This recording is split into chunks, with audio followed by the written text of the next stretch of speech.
we talk a lot when we catch up around why you're actually able to influence and how you've been able to influence change. And you're someone who seemingly over the course of your career, you've stepped into these roles and you've managed to galvanize teams to get things done. And I think you've talked about it being around fostering the right talent, but also unlocking talent and getting the most out of people. Yeah. Are there any particular principles that you take on board when you lead teams or when you build teams? Yeah, I think the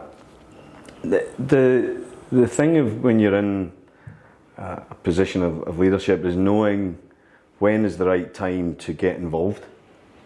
Early on in my career, I would, if things weren't going the way they needed to go, I would do it. And person leaves at 5 o'clock and I'd work till 11 o'clock at night and do it, right? And you can't do that. We're talking years ago now. We're talking 2004. That was the way to get things done. Do them yourself. What I've learned over the years is that everybody is smart, and everybody has got smarts and brains and knows what to do.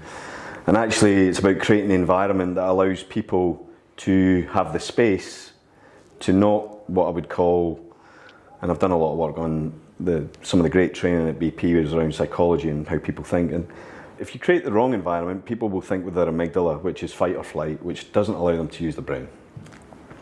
And fight or flight is, you need to get that done by tomorrow. Versus, how can I help? Or, what is it that's complicated about this? Do you need some air cover? Do you need a bit of space? Can I help you with it? Maybe not, maybe yes. And actually allowing people to use the front part of the brain, which is how you think and create, and you come up with the right ideas. So I think in terms of fostering talent and allowing teams to thrive, there is a plus and a minus of what I'm about to say, which is quite funny.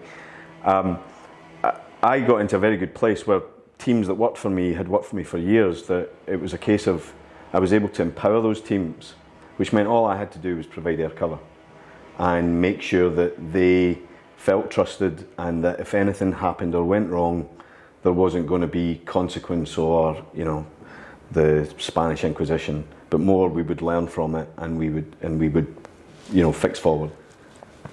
What that means is that when I was interviewing, when I left BP, people would say to me, you were in charge of all of cloud migration to AWS and Azure. I said, well, actually I was in charge, but the guy you need to speak to is this guy. Because I didn't really do anything. All I did was kind of allow him to do stuff. And then you understand, well, actually, what was your role in all of this? And then you kind of question yourself, and actually your role in all of this was allowing people to have the space where they were trusted and they could collaborate and they could work with each other and they could learn and they could fail and they could, they always felt that you had their back.